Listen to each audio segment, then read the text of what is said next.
কোনদিন বলবেন না রাষ্ট্রের মধ্যে রাজনীতির মধ্যে ইসলাম চলে না। এটা হলো আওয়ামী লীগের কথা।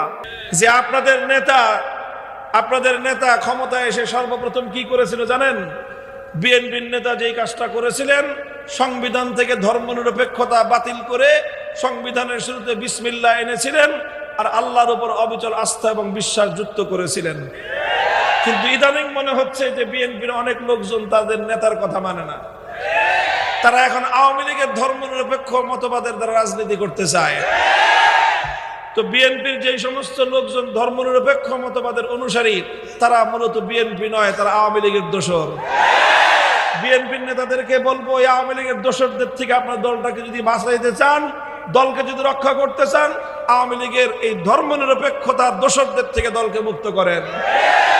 নিজেরা আমও হারাইবেন, সালাও যাবে। একটা রাষ্ট্র কিভাবে তার নেতা নির্বাচন করবে, এই প্রশ্ন নিয়ে আজ প্রায় 3 দশক ধরে বাংলাদেশ যুদ্ধ দেখছে, লড়াই দেখছে, জুলুম দেখছে, অত্যাচার দেখছে, রাষ্ট্রের সম্পদ ধ্বংস হতে দেখছে, এক পক্ষকে আরেক পক্ষের সঙ্গে যুদ্ধ হতে দেখছে। আজও পর্যন্ত বাংলাদেশ এই প্রশ্নের সমাধান করতে পারে না।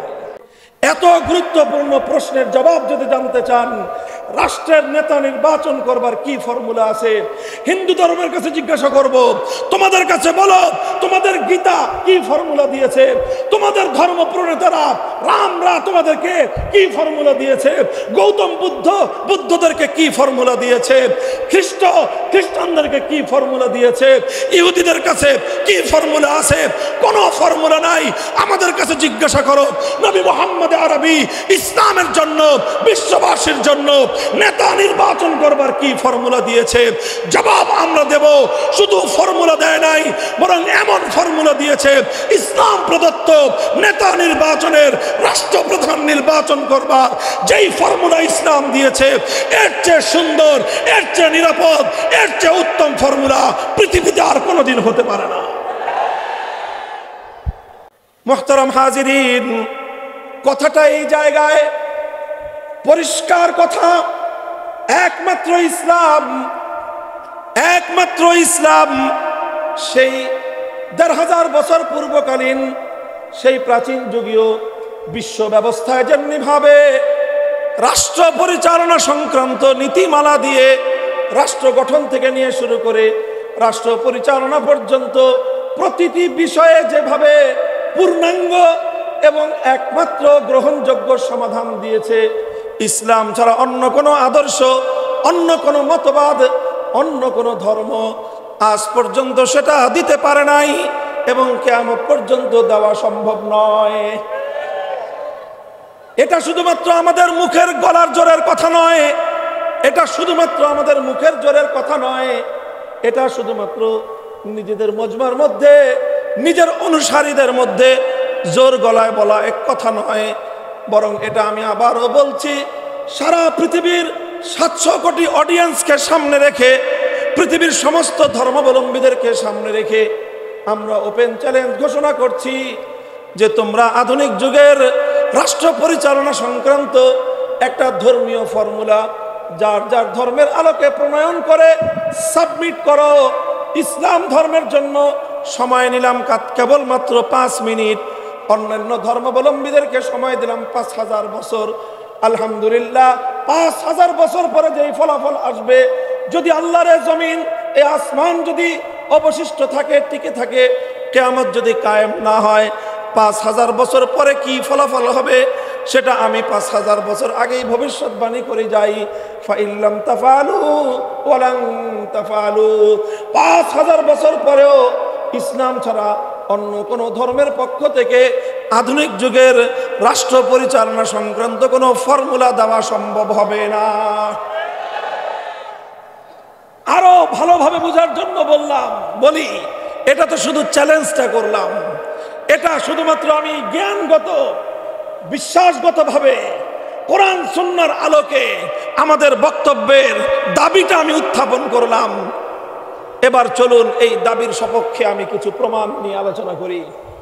আমি 2টো বিষয় উত্থাপন করব, যেই 2টো বিষয়ের দ্বারা প্রমাণ হবে যে কেন ইসলাম একমাত্র পূর্ণাঙ্গ জীবন ব্যবস্থা, ইসলাম কেন একমাত্র আধুনিক যুগের রাষ্ট্র ব্যবস্থা উপহার দিতে পারে, আর অন্যান্য ধর্মরা কেন পারে না, কেন নাই তাদের কাছে।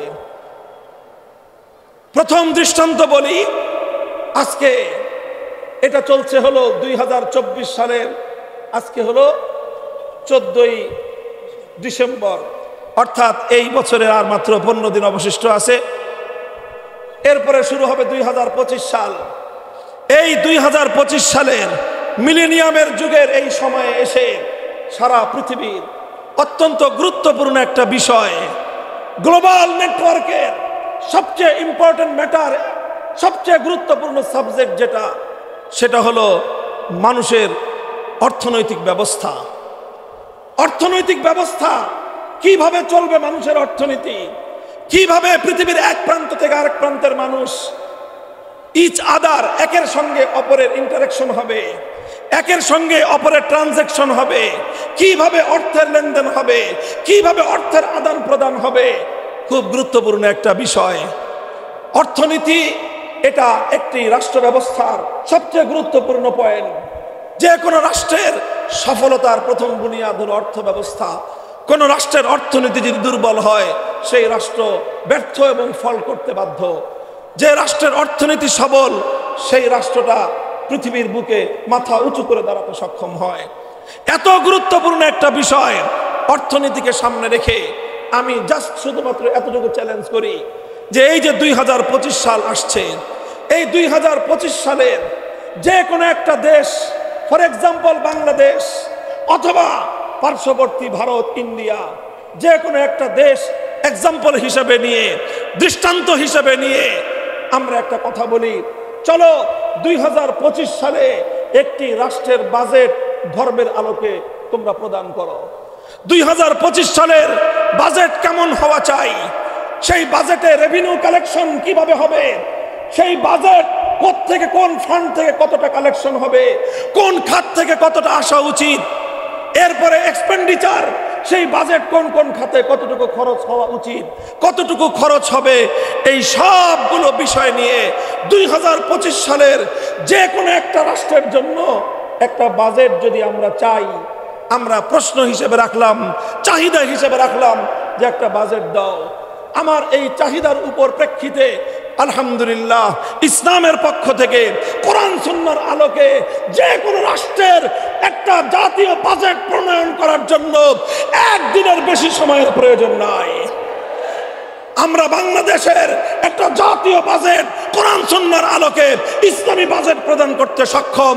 পার্শ্ববর্তী দেশ এত বিশাল ভারত, হিন্দুত্ববাদী ভারত যদি আমাদের কাছে চায় ইসলাম ধর্ম অনুযায়ী ভারতের বাজেট কেমন হওয়া উচিত, কোরআন সুন্নাহর আলোকে বাজেট কালেকশন করতে থেকে কত হবে সেটাও আমরা দিতে পারবো। কোন খাতে কত টাকা খরচ করা তোমাদের জন্য উচিত হবে, আল্লাহর কোরআন এবং নবীর সুন্নাহর রেফারেন্স সহ সহ যে কোনো দেশের জাতীয় বাজেট আমরা প্রণয়ন করতে সক্ষম। শুধু যে কোনো দেশ নয়, ইন্টার ওয়ার্ল্ড, সারা বিশ্বব্যাপী 700 কোটি মানুষের 2025 সালের বাজেট রেভিনিউ এবং এক্সপেন্ডিচারের খাতগুলো ভিন্ন ভিন্ন করে প্রত্যেকটা খাতের জন্য কোরআন সুন্নাহ থেকে রেফারেন্স সহ আমরা সারা দুনিয়াবাসীর সামনে দিতে সক্ষম। অন্য ধর্মাবলম্বীদের কাছে চান, জিজ্ঞাসা করেন তোমাদের ধর্ম অনুযায়ী ধর্মীয় গ্রন্থের রেফারেন্স সহ, বেশি দূরেতে যাওয়ার দরকার নাই। আমাদের পার্শ্ববর্তী দেশ ভারত হিন্দুত্ববাদী সরকার শাসন করছে, নরেন্দ্র মোদীর হিন্দুত্ববাদী সরকার, বিজেপি চালাচ্ছে রাষ্ট্র। তারা হিন্দুত্ববাদ প্রতিষ্ঠা করতে চায় তাদের দেশের মধ্যে, মুসলমানদের উপর হিন্দুত্ববাদকে চাপিয়ে দিয়ে জুলুম এবং ত্রাসের রাজত্ব কায়েম করছে তারা। আমি সেই নরেন্দ্র মোদীর বিজেপিকে ওপেন চ্যালেঞ্জ ছুড়লাম, আসো তোমাদের ধর্ম অনুযায়ী তোমার দেশের 2025 সালের বাজেট তুমি পেশ করো। বলবা যে আমরা তো করি, ওটাই হিন্দু ধর্মের বাজেট, হিন্দু ধর্মের তোমাদের যে ধর্মগ্রন্থ আছে গীতা থেকে রেফারেন্স দাও, যে গীতা কি বলেছে সেই আলোকে তোমরা এই কাজ করেছো, রেফারেন্স দাও। মোদির কথায় হবে না, অমিত শাহর কথায় হবে না, প্রিয়াঙ্কা গান্ধীর কথায় হবে না, রাহুল গান্ধীর কথায় হবে না, তোমাদের এক একজনের কথা এক এক রকম হবে। ধর্মগ্রন্থের রেফারেন্সের মাধ্যমে তোমার রাষ্ট্রের একটা বাজেট, ধর্মীয় বাজেট তোমরা উপস্থাপন করো। তোমরা আমার চ্যালেঞ্জ ঘোষণা করার আগেই আমি ফলাফল দিয়ে দেই, আমাদের এই চ্যালেঞ্জ আকাশে বাতাসে ধ্বনিত প্রতিধ্বনিত হয়ে ফিরে আসবে। ভারতের পক্ষ থেকে এর কোনো যুক্তিগ্রাহ্য জবাব দেওয়ার মতো কোনো বাপের বেটার জন্ম হয় না। চায়নার কাছে বলেন, এত বিশাল রাষ্ট্র সারা পৃথিবীর অর্থনীতি নিয়ন্ত্রণ করছে, সারা পৃথিবীর মার্কেট আজকে যাদের নিয়ন্ত্রণে, দাও তোমাদের ধর্ম, বৌদ্ধ ধর্মের আলোকে একটা বাজেট দাও। সম্ভব হবে না। গোটা পশ্চিমা বিশ্ব খ্রিস্ট জাতি, তোমরা তোমাদের ধর্ম অনুযায়ী বাজেট দাও। ইহুদিবাদী সারা দুনিয়াকে সন্ত্রাসের আখড়ায় পরিণত করবার জন্য ষড়যন্ত্রের পথে পা বাড়িয়েছ। সারা দুনিয়ার মানুষের পকেট কেটে অর্থগুলোকে কুক্ষিগত করবার জন্য ষড়যন্ত্রের সিস্টেম আবিষ্কার করেছ। তোমাদের ধর্ম অনুযায়ী শুধুমাত্র সারা পৃথিবীর প্রয়োজন হবে না, তোমার রাষ্ট্র ইসরায়েলের বাজেট তুমি তোমার ধর্মগ্রন্থের রেফারেন্স অনুযায়ী পেশ করো, সক্ষম হবে না। কেন হবে না? ইসলাম কেন পারবে? কারণ ইসলামের মধ্যে কোরআনের অসংখ্য আয়াত রয়েছে, যেই আয়াতগুলো একটা জাতীয় বাজেট প্রণয়ন করবার ক্ষেত্রে দিক নির্দেশনা দেয়। আল্লাহর নবীর অসংখ্য হাদিস রয়েছে, যেই হাদিসগুলোর আলোকে আমরা বাজেট প্রণয়নের জন্য সেখান থেকে আমরা লাইট পাবো, আলো পাবো, নির্দেশনা পাবো। কিন্তু অন্য কোনো ধর্ম প্রণেতাদের কাছে তাদের ধর্মীয় কোনো নির্দেশনাই নাই। এর আরেকটা জ্বলন্ত দৃষ্টান্ত আমি পেশ করি। অর্থনীতির ক্ষেত্রে আজ সারা দুনিয়া ব্যাপী যে বিষয়টার গুরুত্ব এবং অপরিহার্যতা অস্বীকার করার কারো উপায় নাই, সেটা হলো সারা দুনিয়ার সমস্ত মানুষের টাকা পয়সা অর্থ করি এটা পরস্পর লেনদেন হওয়ার ক্ষেত্রে যেই চ্যানেলটা দুনিয়ার প্রতিটা মানুষকে ব্যবহার করতে হয়, প্রত্যেকটা প্রতিষ্ঠানকে ব্যবহার করতে হয়, সেই চ্যানেলটার নাম হলো ব্যাংকিং চ্যানেল। একটা সিস্টেম, এটা হলো ব্যাংকিং ব্যবস্থা। কথা বলেন ঠিক না বেঠিক? ব্যাংকিং ব্যবস্থাকে উপেক্ষা করে কোন একটা প্রতিষ্ঠান, সেটা শুধু ব্যবসা প্রতিষ্ঠান নয়, হোক সেটা ব্যবসা প্রতিষ্ঠান, হোক সেটা সমাজ কল্যাণমূলক প্রতিষ্ঠান, হোক সেটা শিক্ষা প্রতিষ্ঠান, কোন একটা প্রতিষ্ঠান ব্যাংকিং চ্যানেল ব্যবহার না করে আজকের এই আধুনিক যুগে কার্যক্রম পরিচালনা করছে বলে আমার মনে হয় না। তাহলে ব্যাংকিং ব্যবস্থাটা আজকের 21 শতাব্দীর মানুষের একটা অপরিহার্য অনুষঙ্গে পরিণত হয়েছে। কথা বলেন ঠিক না বেঠিক? তাহলে এত বড় গুরুত্বপূর্ণ একটা বিষয়, যে ব্যাংকিং সেক্টর ছাড়া দুনিয়ার 700 কোটি মানুষের অর্থ ব্যবস্থা পরিচালনা করা অসম্ভব। এখন তো সারা দুনিয়া নতুন যে ব্যবস্থার দিকে অগ্রসর হচ্ছে, নতুন যে অর্থনীতির কথা দুনিয়ার মানুষকে শোনানো হচ্ছে, সেটা হলো আগামীর সোসাইটি হবে ক্যাশলেস সোসাইটি। শুনেছেন শব্দটা আপনারা? ক্যাশলেস সোসাইটি, অর্থাৎ মানুষের কাছে কোনো টাকা থাকবে না, আপনার পকেটে কোনো টাকা থাকবে না, আপনাকে দোকান থেকে গিয়ে পণ্য কিনতে হবে, টাকা দিতে হবে, কিন্তু কোনো নোট আপনার হাতে থাকবে না। এই সব ট্রানজ্যাকশন হবে অনলাইন ভিত্তিক। আপনি অনলাইন থেকে টাকা দিবেন, সে অনলাইন থেকে টাকা বুঝে পেয়ে আপনাকে পণ্য বুঝাই দিবে। আপনি বাংলাদেশে বসে কানাডায় একজন মানুষকে পেমেন্ট করবেন, কানাডা থেকে আপনার কাছে পণ্য চলে আসবে। ইউরোপ, অস্ট্রেলিয়ায় আপনি পেমেন্ট করে দিবেন, সেখান থেকে আপনার পণ্য চলে আসবে। এবং এটা ইদানিং এখনই চলছে। দিন যত গড়াচ্ছে মানুষের এই মুদ্রা ব্যবহার কমছে। ক্যাশলেস সোসাইটি গড়ার জন্য আজকের পশ্চিমা বিশ্ব পাগল পারা হয়ে উঠেছে। এবং এটারও আর এক বিশাল একটা গোমরের ফাঁক এখানে রয়েছে, সেই আলোচনা আজকে আমি করব না। এই ক্যাশলেস সোসাইটি গড়া, এটা হলো সারা দুনিয়ার মানুষের পকেট কেটে সমস্ত অর্থগুলোকে কুক্ষিগত করবার সর্বশেষ ইহুদিবাদী ধান্দা এবং ষড়যন্ত্রের ফাঁদ। এখন এই ধান্দা এবং ষড়যন্ত্রের ফাঁদ থেকে বিশ্ব মুসলিম উম্মাহকে কিভাবে রক্ষা করা হবে, এটাই আজকের আধুনিক তরুণ মুসলমানদের চিন্তার বিষয়। এটা আমাদের আগামী দিনের চ্যালেঞ্জের বিষয়। সারা দুনিয়ার মুসলমানরা ঐক্যবদ্ধ হয়ে ক্যাশলেস সোসাইটি গড়বার ইহুদিবাদী ষড়যন্ত্রকে রুখে দিতে হবে। কেমনে করবা? সেটা তোমাদের অনেক বড় চিন্তার বিষয়, আলাদা সাবজেক্ট। কিন্তু আমি বলছি, এই যে সারা দুনিয়ায় এই যে ব্যাংকিং চ্যানেলে মানুষ যে অর্থনীতির অর্থ লেনদেন করছে, আদান প্রদান করছে, ব্যাংকিং ব্যবস্থা ছাড়া দুনিয়ার কোনো প্রতিষ্ঠান, দুনিয়ার কোনো ব্যক্তি, দুনিয়ার কোনো পরিবার এখন অনেকটা অকেজো এবং পঙ্গুর মতো কাজ করা সম্ভব না। এই যে এত বড় গুরুত্বপূর্ণ একটা সেক্টর, এই সেক্টর সম্পর্কে যদি আমি আন্তঃধর্মীয় সংলাপে বসে সবগুলো ধর্মাবলম্বীকে যদি বলি, ব্যাংকিং সেক্টর এমন একটা গুরুত্বপূর্ণ বিষয়, মুসলমানরা তোমরা তোমাদের ধর্ম ইসলাম অনুযায়ী ব্যাংক ব্যবস্থা কিভাবে চলতে পারে তার একটা ব্যাংকিং সিস্টেমের ফর্মুলা আমাদের কাছে জমা দাও। হিন্দু ধর্মাবলম্বীরা তোমাদের ধর্ম অনুযায়ী ব্যাংকিং কিভাবে চলতে পারে তার একটা ফর্মুলা জমা দাও। বৌদ্ধ, ইহুদি, খ্রিস্টান সবাই যার যার ধর্ম অনুযায়ী আজকের 21 শতাব্দীর ব্যাংকিং সিস্টেম কিভাবে চলতে পারে তার একটা ফর্মুলা তোমাদের ধর্মের আলোকে আমাদের কাছে প্রদান করো। এই ওপেন চ্যালেঞ্জ অথবা এই প্রশ্ন যখন আমরা সবগুলো ধর্মের কাছে রাখবো, জবাব কি আসবে? মুসলমানরা বলবে আমাদের কাছে নতুন করে চাওয়ার কিছু নাই। আজ থেকে প্রায় 60-70 বছর আগে সারা দুনিয়াবাসীর কাছে আমরা ইসলামী ব্যাংকিং এর একটা সিস্টেম, কোরআন সুন্নাহর আলোকে কিভাবে ব্যাংক ব্যবস্থা পরিচালিত হতে পারে সারা দুনিয়ার সামনে আমরা শুধুমাত্র তার থিওরি নয় বরং তার বাস্তব প্র্যাকটিক্যাল নজির দুনিয়াবাসীর সামনে আমরা দিয়ে রেখেছি। আজ বাংলাদেশের দিকে তাকায় দেখেন, শুধু বাংলাদেশেই সর্বশেষ তথ্য অনুযায়ী বাংলাদেশে শরিয়া ভিত্তিক ব্যাংক, ইসলামী ব্যাংকের সংখ্যা হলো 10টা ইসলামী ব্যাংক পূর্ণাঙ্গভাবে ইসলামী শরিয়া অনুসরণের দাবি তারা করে। তারা দাবি করে যে তারা ইসলামী শরিয়া অনুযায়ী ব্যাংক চালায়। কতটুকু তারা চালায়, কতটুকু শরিয়া তারা ফলো করে করে না, সেটা তাদের ইমানদারির বিষয়। সেই বিষয় আমার এখানে আলোচ্য বিষয় নয়। আমার আলোচ্য বিষয় হলো ইসলাম একটা ব্যাংকিং ব্যবস্থার ফর্মুলা দুনিয়াবাসীকে দিয়েছে। কথা বলেন ঠিক না বেঠিক? সেই ফর্মুলা অনুযায়ী বাংলাদেশেই, আমার ছোট্ট বাংলাদেশে 10টা ব্যাংক ইসলামী শরিয়ার নীতি ফলো করে পরিচালিত হচ্ছে। বাংলাদেশের সেন্ট্রাল ব্যাংক, বাংলাদেশ ব্যাংকের বিরাট একটা সেক্টর, বিরাট একটা পার্ট এটা ইসলামিক ব্যাংকিং এর জন্য আলাদা করে দিয়েছে রাষ্ট্রের পক্ষ থেকে। কারণ ইসলামী ব্যাংক আজকের এমন একটা বাস্তবতা যে সারা দুনিয়া ইসলামী ব্যাংকিং ব্যবস্থার বাস্তবতাকে মেনে নিয়েছে। এখন বাংলাদেশকেও ইসলামী ব্যাংকের বাস্তবতা মেনে নেওয়া ছাড়া বিকল্প কোনো উপায় নাই। আচ্ছা, এবার বলেন, বাংলাদেশে তো 10টা ইসলামী ব্যাংক আপনি বাংলাদেশে আপনার দেশেই খুঁজে পেলেন। আরো এই 10টার বাইরেও আরো প্রায় 6-7টা ব্যাংক এমন রয়েছে যেগুলো পূর্ণাঙ্গ ইসলামী শরিয়া অনুসরণ না করলেও ইসলামিক ব্যাংকিং এর ব্রাঞ্চ রয়েছে, উইন্ডো রয়েছে, আংশিকভাবে তারা ইসলামী শরিয়া ফলো করে চলতেছে।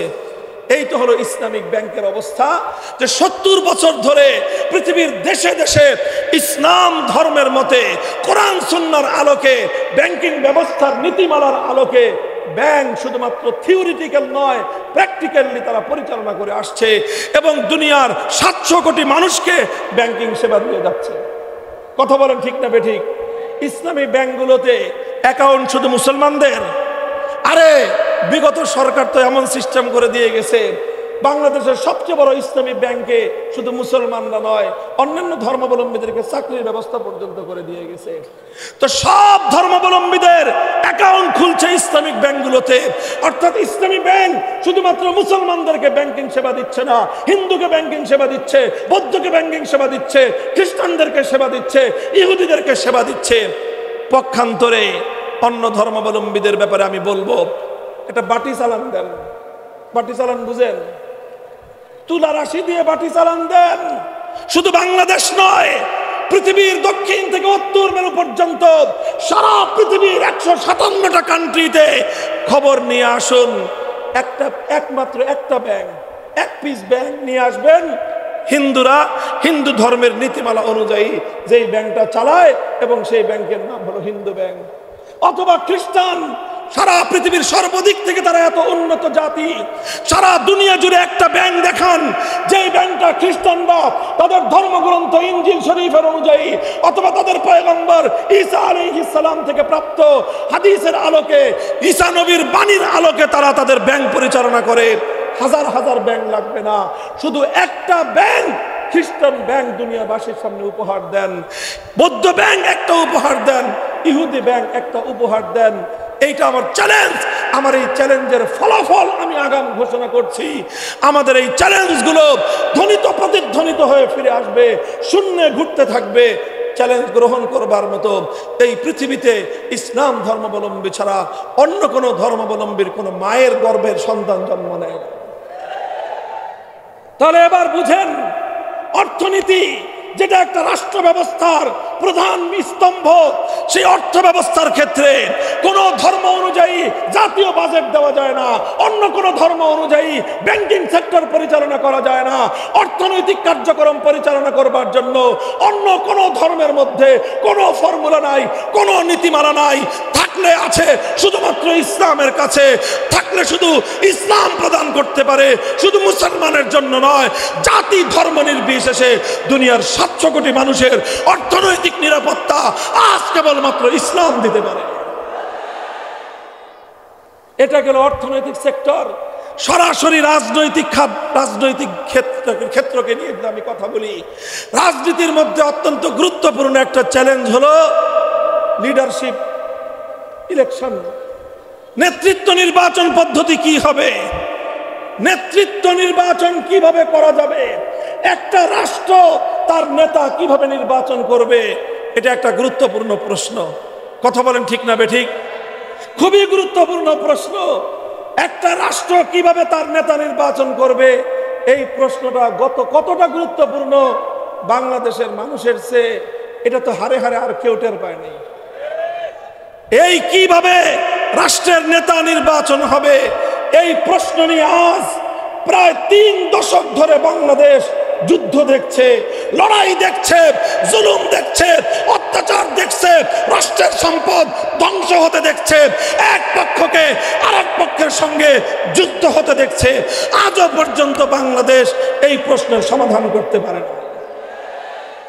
মুহতারাম হাজিরিন, এত গুরুত্বপূর্ণ প্রশ্নের জবাব যদি জানতে চান, রাষ্ট্রের নেতা নির্বাচন করবার কি ফর্মুলা আছে, হিন্দু ধর্মের কাছে জিজ্ঞাসা করব, তোমাদের কাছে বলো তোমাদের গীতা কি ফর্মুলা দিয়েছে, তোমাদের ধর্ম প্রণেতারা রামরা তোমাদেরকে কি ফর্মুলা দিয়েছে, গৌতম বুদ্ধদেরকে কি ফর্মুলা দিয়েছে, খ্রিস্টানদেরকে কি ফর্মুলা দিয়েছে, ইহুদিদের কাছে কি ফর্মুলা আছে? কোনো ফর্মুলা নাই। আমাদের কাছে জিজ্ঞাসা করো নবী মুহাম্মদ আরবি ইসলামের জন্য, বিশ্ববাসীর জন্য নেতা নির্বাচন করবার কি ফর্মুলা দিয়েছে? জবাব আমরা দেব। শুধু ফর্মুলা দেয় নাই, বরং এমন ফর্মুলা দিয়েছে ইসলাম প্রদত্ত নেতা নির্বাচনের, রাষ্ট্রপ্রধান নির্বাচন করবার যেই ফর্মুলা ইসলাম দিয়েছে, এর চেয়ে সুন্দর, এর চেয়ে নিরাপদ, এর চেয়ে উত্তম ফর্মুলা পৃথিবীতে আর কোনোদিন হতে পারে না। ইসলামের যে নেতৃত্ব নির্বাচনের ফর্মুলা রয়েছে, ওয়ার্ল্ড ওয়াইড বিশ্বব্যাপী সর্বশ্রেষ্ঠ নেতৃত্ব নির্বাচনের ফর্মুলা, ইসলামের ফর্মুলার নাম হলো আহলুল হাল্লি ওয়াল আকদের মাধ্যমে আগে ভোটার বাছাই হবে, আগে ভোটার বাছাই হবে। গড়পড়তার যে সে ভোটার হতে পারবে না, নির্দিষ্ট ক্রাইটেরিয়ার ভিত্তিতে ভোটার চয়েস হবে, ভোটার তালিকা হবে, ভোটার সিলেকশন হবে।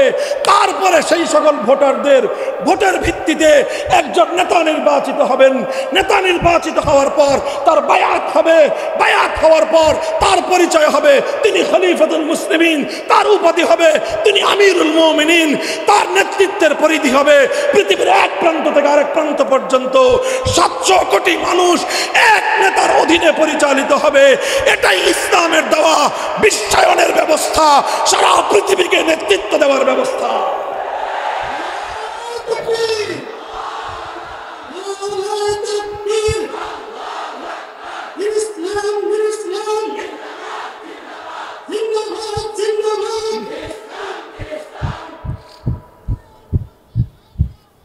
মুহতারাম হাজিরিন, তাহলে নেতৃত্ব নির্বাচনের ক্ষেত্রে, রাষ্ট্র প্রধান নির্বাচনের ক্ষেত্রে ফর্মুলা যদি দিতে পারে, একমাত্র দিতে পারে কারা? চিৎকার করে বলেন, একমাত্র দিতে পারে, আরো জোরে একমাত্র দিতে পারে। অন্য কোন ধর্মাবলম্বীদের কাছে নেতৃত্ব নির্বাচন করবার কোনো ফর্মুলাই নাই। গীতা এ ব্যাপারে নীরব, ত্রিপিটক এ ব্যাপারে নীরব, ওল্ড টেস্টামেন্ট এ ব্যাপারে নীরব, নিউ টেস্টামেন্ট এ ব্যাপারে নীরব, হিন্দু বৌদ্ধ ইহুদি খ্রিস্টান সবাই এ ব্যাপারে নীরব, মুসলমানরা একমাত্র সরব। দিকে দিকে আজ দাবি উঠছে, সারা দুনিয়ার মুসলমানরা আজ নতুন করে দাবি উত্থাপন করছে, তন্ত্রমন্ত্রের দিন শেষ, খেলাফতের বাংলাদেশ।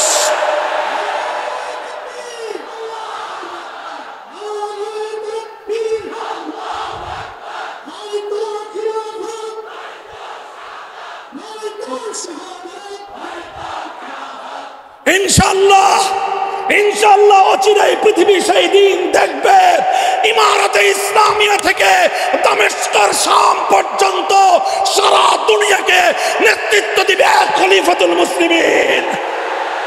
এক খলিফার নেতৃত্বে সারা দুনিয়ার মুসলমানরা ঐক্যবদ্ধ হয়ে 700 কোটি মানুষের জানমাল ইজ্জত আবরুর নিরাপত্তা নিশ্চিত করবে। আমেরিকার ক্ষমতার পতন ঘটবে, রাশিয়া ধুলোয় মিশে যাবে, চায়না ভারতের নেতৃত্ব থাকবে না, নেতৃত্ব দিবে শুধু ইসলাম, নেতৃত্ব দিবে শুধু খলিফাতুল মুসলিমিন।